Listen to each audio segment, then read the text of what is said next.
1898, Portrait Unearthed, and historians tremble when they enlarge the sisters' hands. The photograph emerged from a cardboard box in the attic of a Savannah estate sale in March 2024. Mrs. Dorothy Williams, the elderly homeowner who had recently passed, had been a collector of historical documents and family memorabilia spanning generations. Her great-nephew, sorting through decades of accumulated belongings, nearly discarded the box before noticing the delicate, sepia-toned image tucked between layers of yellowed newspaper. He brought it to the Savannah Historical Society, where it was cataloged as part of a donation of African American historical materials. The Society's director immediately recognized its potential significance and contacted Dr. Thomas Bennett at the Southern Museum of African American History in Atlanta. Thomas arrived in Savannah on a humid April morning. The photograph awaited him in the climate-controlled archive room, protected now in an acid-free sleeve. He lifted it carefully, his practiced eyes taking in every detail. 3 young women sat in a formal studio arrangement, their postures rigid with the solemnity typical of 19th century photography. They wore their finest dresses, dark fabrics with high collars and long sleeves, modest and dignified. Their faces were serious, unsmiling, as was customary for portraits of that era. The backdrop showed painted columns and draped curtains, standard props for photography studios in the 1890s. A small placard at the bottom of the photograph read, "Savannah, Georgia, 1898. Nothing else, no names, no photographer's mark, no indication of who these women were. Thomas studied their faces first. The sister on the left appeared to be the youngest, perhaps 18 or 19. The middle sister looked slightly older, maybe in her early 20s. The eldest, seated on the right, might have been 25. They shared similar features, high cheekbones, deep-set eyes, full lips, clearly siblings, possibly even born close together in age. Their clothing suggested modest means, but careful preparation. The dresses, while simple, were clean and well-maintained. Small brooches adorned each woman's collar. Their hair was styled conservatively, pulled back from their faces in the fashion of the time. Then Thomas noticed their hands. All 3 women had positioned their hands in their laps, palms turned slightly upward. An unusual pose for the era, when women typically rested their hands palm down or folded them together. Thomas leaned closer, then reached for his magnifying glass. His breath caught in his throat. Even without magnification, the scars were visible. But under the glass, they became impossible to ignore. Deep lines crossed each palm, running in irregular patterns across fingers and knuckles. The skin texture was uneven, suggesting old burns or wounds that had healed poorly. On the youngest sister's right hand, the pinky finger bent at an unnatural angle, clearly broken and never properly set. Thomas set down the magnifying glass and picked up his phone. His hands trembled slightly as he photographed the image, zooming in on each woman's hands in turn. He had examined thousands of historical photographs in his 15-year career. He had seen evidence of hardship, poverty, and suffering preserved in countless images. But never had he seen anything quite like this. These women had deliberately displayed their scars. They had chosen to position their hands in a way that made the damage visible, impossible to miss. This was intentional. This meant something. Thomas returned to Atlanta that evening, the photograph carefully packed in his briefcase. He barely slept, his mind racing through possibilities. By dawn, he was in his office at the museum, the image already uploaded to his computer and displayed across 2 monitors. He began the painstaking work of enhancement, adjusting contrast and sharpness to reveal every detail the original photograph held. Under digital magnification, the scars became even more pronounced. The youngest sister's hands showed what appeared to be rope burns around both wrists, old injuries that had left permanent darkening of the skin. The middle sister had a pattern of small circular scars across her palms. Burns, perhaps, from hot metal or coals. The eldest sister's hands were the most severely damaged. Multiple fingers showed signs of breaks, and a long, deep scar ran from her left thumb across her palm to her wrist. Thomas pulled up his database of plantation records, focusing on rice plantations in coastal Georgia. Rice cultivation in the antebellum South had been among the most brutal forms of slave labor, surpassing even cotton production in its mortality rates. The work required constant immersion in flooded fields, exposure to disease-carrying mosquitoes, and backbreaking labor under the scorching sun. Injuries were common: cuts from sharp rice stalks, infections from contaminated water, breaks and sprains from heavy lifting. He cross-referenced the 1898 date with emancipation records. If these women had been enslaved, they would have been freed in 1865 with the end of the Civil War. That meant they could have been born into slavery, worked in the fields as children and young women, and survived to see freedom. By 1898, they would have been in their late 20s to early 30s, roughly matching the apparent ages in the photograph. Thomas contacted the Savannah Historical Society and requested any documentation that had accompanied the photograph. 2 days later, he received a scanned package of materials, a brittle envelope containing 3 folded letters, a small leather-bound journal, and a handwritten note on the back of the photograph itself.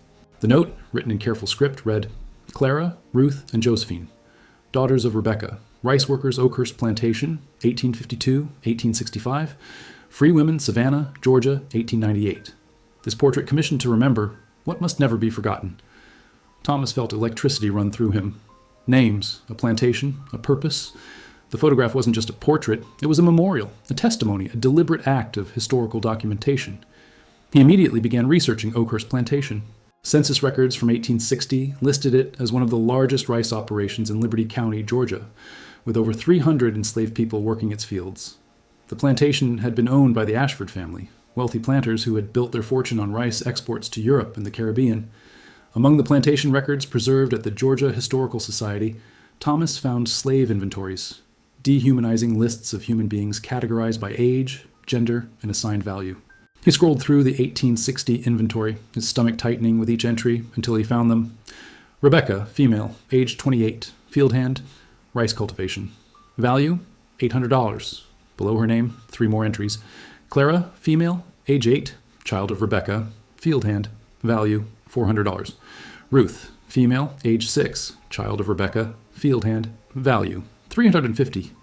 Josephine, female, age 4, child of Rebecca, field hand. Value, $300. Children. They had been children working in the rice fields. 8 years old, 6 years old, 4 years old. Thomas closed his eyes, trying to control the wave of grief and rage that swept through him. The 3 letters that had accompanied the photograph were written in the same careful handwriting as the note on the back.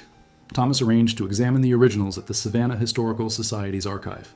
He traveled back to Savannah, this time bringing Patricia, his colleague and the museum's specialist in 19th century African American correspondence. They sat together in the archive's reading room, white cotton gloves protecting their hands, as they carefully unfolded the first letter. It was dated May 15th, 1898, addressed to whom it may concern, and signed by Clara. Patricia read aloud, "My name is Clara, and I'm writing this to explain the photograph we have commissioned. My sisters Ruth and Josephine and I are free women now, but we were not born free. We were born into bondage on Oakhurst Plantation in Liberty County, and we worked in the rice fields from the time we could walk until Union soldiers came and told us we were free. I was 13 years old when freedom came. Ruth was 11, Josephine was 9. The letter continued. Our mother, Rebecca, died in the fields when I was 10 years old. She collapsed during harvest season, and the overseer would not let anyone help her until the day's work was finished. By then, it was too late. They buried her in the plantation cemetery with no marker, no name, nothing to show she had ever lived. I remember her hands most of all. They looked like ours do now, scarred and broken from the work, from the punishments, from the rice." Thomas and Patricia exchanged glances. The quiet horror of the words settled over them like a physical weight. Clara's letter went on to describe the work in detail. Children as young as 4 were assigned tasks in the rice fields, pulling weeds, scaring birds away from seedlings, carrying water to the adult workers. As they grew older, the work intensified. By age 8, they were expected to work alongside adults, bending in the flooded fields for 12 to 14 hours a day during planting and harvest seasons. The water was never clean, Clara wrote. Cuts and scratches would fester and infect within days. I saw girls lose fingers to infection, saw boys develop fevers that never broke.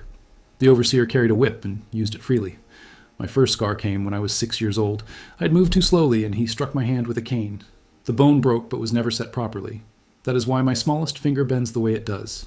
The second letter, written by Ruth, described the specific injuries each sister had sustained. Ruth's circular scars came from a punishment when she was 9 years old. She had tried to save a small portion of her food ration to give to a younger child who was starving. When discovered, the overseer had heated metal discs and pressed them against her palms as punishment and warning to others. I screamed until I had no voice left, Ruth wrote. But I would do it again. The child lived. Her name was Sarah, and she survived to see freedom. That is worth any scar. Josephine's letter, the third and longest, explained why they had chosen to have the photograph taken with their hands positioned as they were. We know that some people want to forget what slavery was truly like. They speak of kind masters and happy workers, of plantations as grand estates where everyone had their place. These are lies. We have our hands as proof. Every scar tells a truth that words can be twisted to deny. So we had this photograph made, and we positioned our hands so the scars would show clearly. Let anyone who sees this image know what slavery cost us. Let them see the price we paid for the freedom we now claim.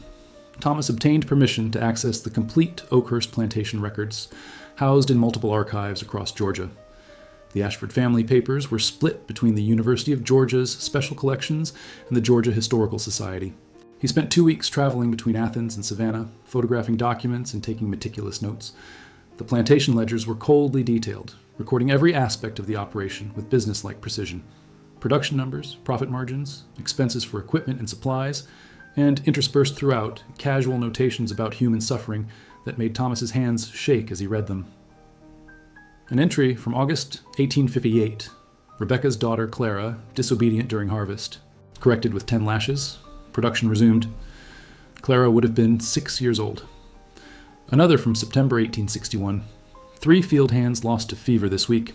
Rebecca remains productive despite illness, her children adequate workers for their ages. Their mother had been sick, possibly dying, and the only concern documented was whether she could still work. The overseer's diary, preserved in remarkable detail, was even worse. Marcus Pemberton had served as Oakhurst's overseer from 1855 until the plantation's collapse in 1865. His daily entries mixed mundane observations about weather and crops with brutal accounts of punishments, accidents, and deaths. June 14, 1862. Ruth attempted to steal food from the kitchen house, administered correction to ensure compliance. These children must learn discipline early or they become unmanageable. Thomas found medical records kept by the plantation's doctor, who visited quarterly to assess the health of the enslaved workforce, not out of compassion, but to protect the financial investment each person represented. An entry from 1863 described treating Josephine for a severe infection in her right hand, the result of a cut from a rice sickle that had gone untreated for a week. The doctor noted that amputation might become necessary if the infection spread further. Somehow, Josephine had survived with her hand intact, though Thomas could see in the photograph the permanent damage that infection had left. He discovered lists of punishments categorized by offense. Slowness in work, 5 lashes. Speaking without permission, 10 lashes. Attempting to learn reading, 20 lashes. Attempting escape, 50 lashes, or sale. Children received the same punishments as adults, though sometimes the number of lashes was reduced for those under 10 years old. The records also revealed the plantation's productivity expectations. Each adult worker was expected to maintain 1 acre of rice fields, a task that required constant labor from sunrise to well past sunset during planting and harvest seasons. Children were expected to contribute proportionally to their age and size. Failure to meet quotas resulted in reduced food rations, physical punishment, or both. Thomas found evidence of the sisters' mother, Rebecca, throughout the records. She appeared frequently in productivity reports as one of the plantation's most efficient workers, a designation that likely meant she worked herself beyond exhaustion to protect her daughters from punishment. An entry from 1860 noted that Rebecca had requested permission for her daughters to work alongside her, rather than in separate field sections. The request was denied. The overseer's note explained, keeping families together reduces overall productivity. Children work harder when separated from parents. The letters had mentioned that the sisters had descendants, people who might still carry their story. Thomas began the painstaking process of tracing their bloodlines forward through 126 years of history. He started with Savannah City directories, census records, and church registries from the late 19th and early 20th centuries. Clara had married in 1901 to a man named William, a carpenter who had also been born into slavery. They had 4 children, all born in Savannah between 1902 and 1910. Thomas traced the family through subsequent censuses, following them as they moved from Savannah to Atlanta during the Great Migration of the 1920s. Clara had died in 1936 at age 74. Ruth had never married, but she had adopted 2 children orphaned by the 1918 influenza epidemic. She had worked as a seamstress and later as a teacher at a school for African American children. She died in 1941, also in Atlanta at age 79. Josephine had married twice. Her first husband died in a workplace accident in 1905. She remarried in 1988 and had 3 children. She had worked as a midwife, delivering hundreds of babies in Savannah's African American community over a 40-year career. She died in 1948 at age 86, the last surviving sister. Through genealogical databases and marriage records, Thomas traced the sisters' descendants forward. He found dozens of them scattered across the United States: Atlanta, Chicago, New York, Los Angeles, Houston. Many had achieved remarkable success: teachers, doctors, lawyers, business owners, artists, all of them living lives of freedom and opportunity that their ancestors had been denied. Thomas began making contact. His first call went to Atlanta, to a woman named Dr. Grace Williams, a retired physician who was Clara's great-great-granddaughter. When Thomas explained who he was and what he had found, Grace was silent for a long moment. "I've heard stories," she finally said. "My grandmother used to talk about her grandmother Clara. She said Clara had scars on her hands and would sometimes show them to the children, telling them to remember what freedom had cost. But we never knew there was a photograph." "There is," Thomas confirmed. "And there are letters. Your ancestor wanted this story preserved. She wanted people to know." Grace agreed to meet him the following week. When she arrived at the museum, Thomas had the photograph displayed on a large monitor, the image enhanced to show every detail. Grace stood before it for several minutes without speaking, her hand pressed to her mouth, tears streaming down her face. "That's her," she whispered. "That's Clara. I can see my grandmother in her face. I can see myself." She looked at the scarred hands, now impossibly clear on the screen. They survived all of that. They survived and built families and lives. We exist because they refused to be broken. Thomas showed her the letters.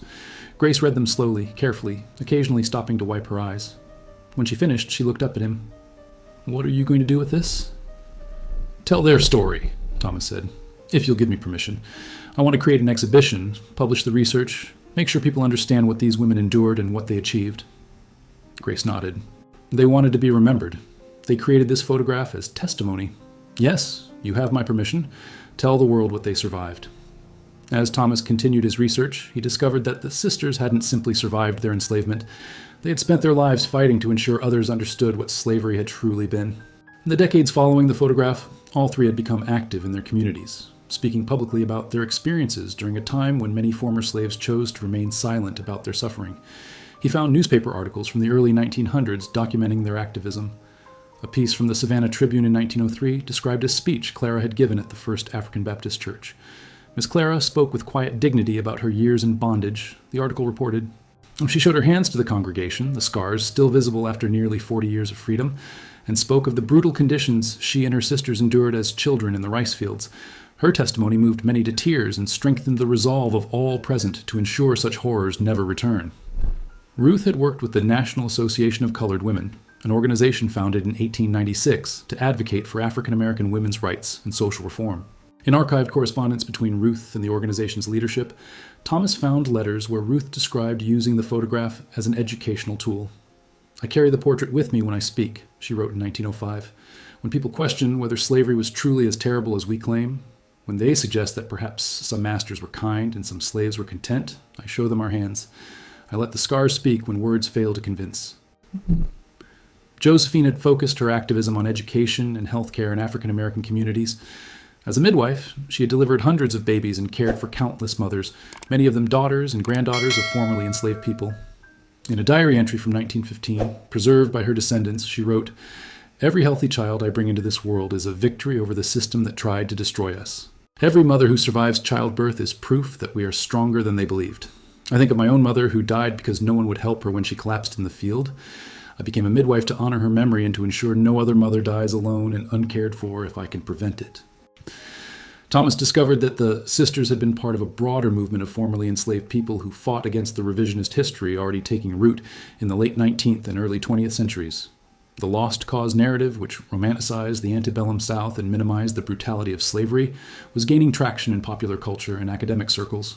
Against this whitewashing of history, survivors like the sisters insisted on telling the truth. He found records of their participation in oral history projects, including interviews conducted by researchers in the 1920s and 1930s as part of early efforts to document the experiences of formerly enslaved people. In a 1928 interview, Clara, then 76 years old, was asked if she held any anger toward those who had enslaved her. Her response was measured but firm. "I hold anger toward the system that made it possible. I hold anger toward those who now deny what that system was. My hands bear witness. My sister's hands bear witness. We cannot and will not allow the truth to be forgotten, no matter how uncomfortable it makes people." Thomas became curious about who had taken the photograph and why the sisters had chosen that particular photographer. Research into Savannah's photography studios in 1898 led him to discover that the image had been taken by a man named Isaiah Crawford, one of the few African-American photographers operating in Georgia at that time. Crawford's story was remarkable in its own right. Born into slavery in 1845, he had learned photography as an apprentice after the Civil War and had opened his own studio in Savannah in 1888. His business served primarily African-American clients, offering them dignified portraiture at a time when many white-owned studios refused to photograph black customers or subjected them to demeaning treatment. Thomas located Crawford's business records and correspondence at the Savannah Historical Society. Among them was a ledger entry for the sisters' photograph, dated April 1898. Next to the entry, Crawford had written, "Portrait of 3 sisters, survivors. No charge. This is sacred work." In a letter Crawford had written to a fellow photographer in 1899, he explained his philosophy. I believe photography has the power to preserve truth in ways that words cannot. When I photograph our people, I am creating evidence of our dignity, our humanity, our survival. The sisters who came to my studio last year wished to document their scars. Some might have refused such a request, thinking it improper or disturbing. But I understood immediately what they were doing. They were creating testimony. They were ensuring that future generations would have undeniable proof of what slavery truly cost. I was honored to be part of that act of witness. Crawford had been particular about how the photograph was taken. According to his technical notes, he had used specific lighting to ensure the scars on the sisters' hands would be clearly visible. He had positioned them carefully, suggesting the hand placement that would make the damage most apparent while maintaining the formal dignity of a portrait. He had taken multiple exposures to ensure at least one would capture every detail with perfect clarity. Thomas found more of Crawford's work in various archives, hundreds of portraits of African American families, individuals, and community leaders from the 1890s through the 1920s.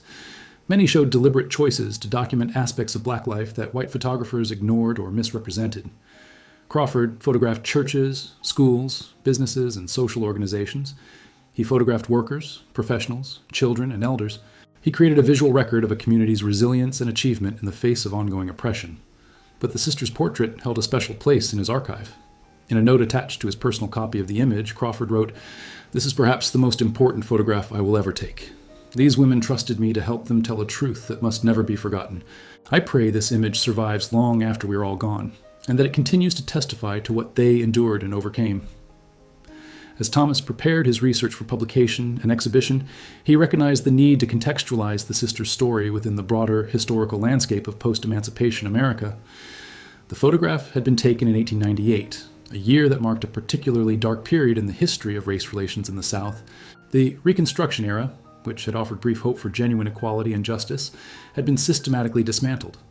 By 1898, Jim Crow laws had solidified across the South, creating a rigid system of racial segregation and disenfranchisement. The Supreme Court's 1896 Plessy v. Ferguson decision had legitimized separate but equal doctrine, giving legal sanction to discrimination. Lynching was at its peak, with hundreds of African Americans murdered by white mobs each year, often with the complicity of local authorities. In this context, the sisters' decision to commission a photograph that documented their suffering under slavery was not just personal testimony, it was political resistance. At a time when white supremacist narratives were being enshrined in law and culture, when the Lost Cause mythology was rewriting the history of the Civil War and slavery, 3 women chose to create undeniable visual evidence of the truth.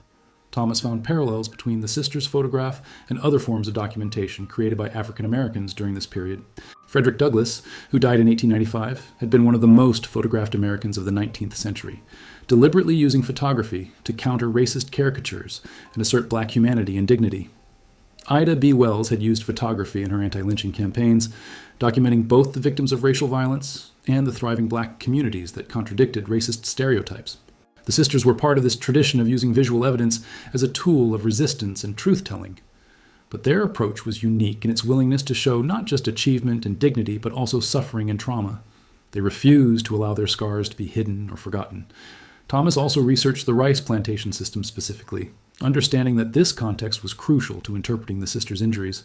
Rice cultivation in the South Carolina and Georgia Low Country had been among the deadliest forms of agricultural labor in the Americas. The work required enslaved people to stand in flooded fields for hours at a time, often in water up to their knees or waist. Disease was rampant. Malaria, dysentery, and other illnesses spread quickly in the standing water and humid conditions. The mortality rate on rice plantations exceeded that of sugar plantations, which were notorious for their brutality. Children were particularly vulnerable.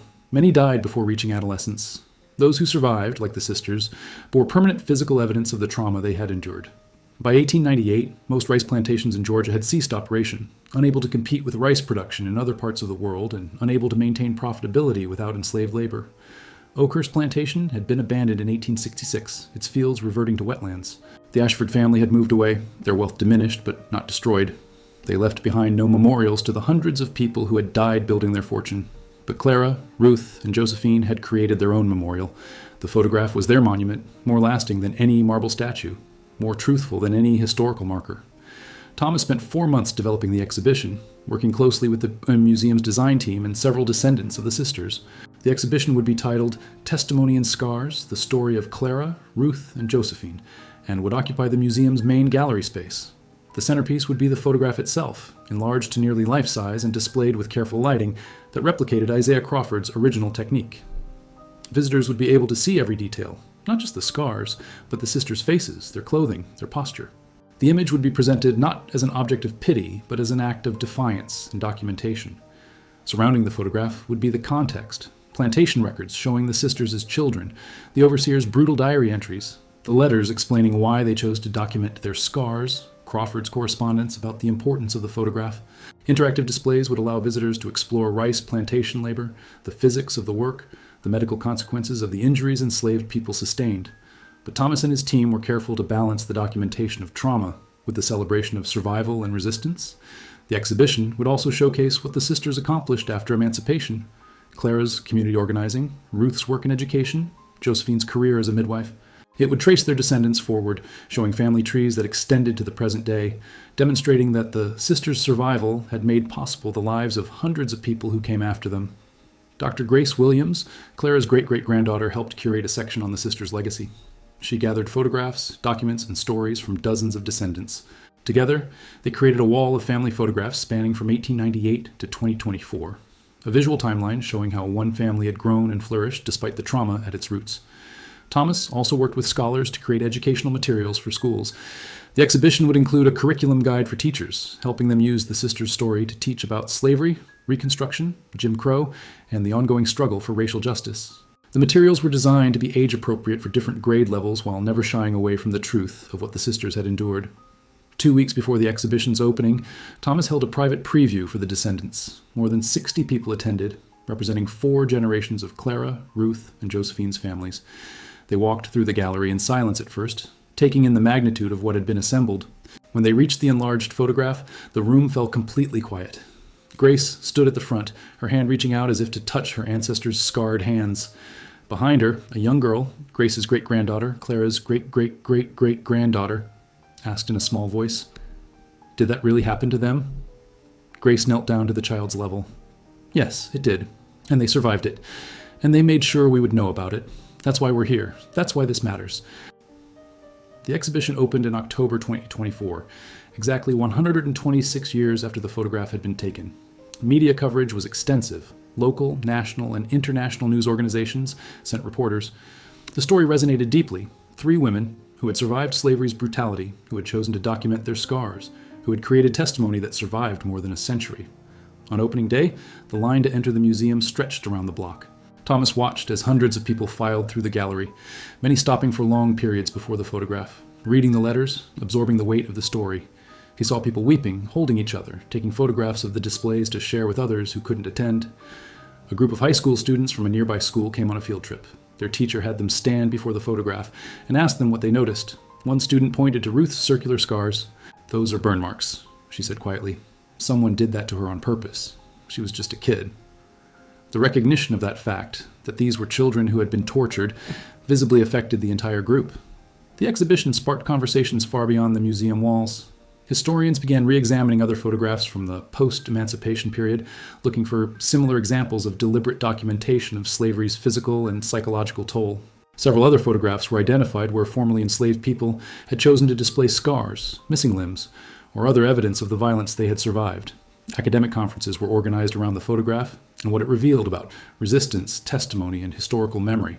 Papers were written analyzing the sisters' activism, Crawford's role as photographer-documentarian, and the ways visual evidence can challenge historical narratives that seek to minimize or deny past atrocities. But perhaps the most significant impact was on the descendants themselves. The exhibition became a gathering point for the extended family. Cousins who had never met discovered each other. Family reunions were organized. Genealogical research expanded, tracing even more branches of the family tree. Grace Williams worked with other descendants to establish a foundation in the sisters' names, focused on education about slavery's legacy and support for survivors of trauma and violence. "Our ancestors turned their pain into testimony," she explained at the foundation's launch. "We're turning their testimony into action." 6 months after the exhibition opened, Thomas received a letter from a woman in South Carolina. She had seen news coverage of the exhibition and recognized something in the photograph. Her own family history included stories of ancestors who had worked on rice plantations. She had photographs too, including one from 1902 that showed her great-great-grandmother's hands, similarly scarred. "I never understood what the scars meant," she wrote, My family never talked about it, but now I know. Now I understand what she survived. Thank you for helping me see my ancestor truly for the first time." Thomas stood in the gallery one evening after closing, alone with the photograph. He thought about the journey it had taken, from Isaiah Crawford's Savannah studio in 1898, through more than a century of storage in attics and boxes, to this moment of recognition and honor. He thought about Clara, Ruth, and Josephine making the deliberate choice to document their trauma so that future generations would know the truth. The photograph had succeeded in its purpose, it had testified, it had survived, and it continued to speak 126 years after it was created, with a clarity and power that words alone could never achieve. The sisters' hands, scarred and broken by slavery, had become a bridge across time, connecting past suffering to present understanding, individual trauma to collective memory, and 3 women's courage to countless people's awakening. Their scars had become testimony. Their testimony had become history, and their history would never be forgotten.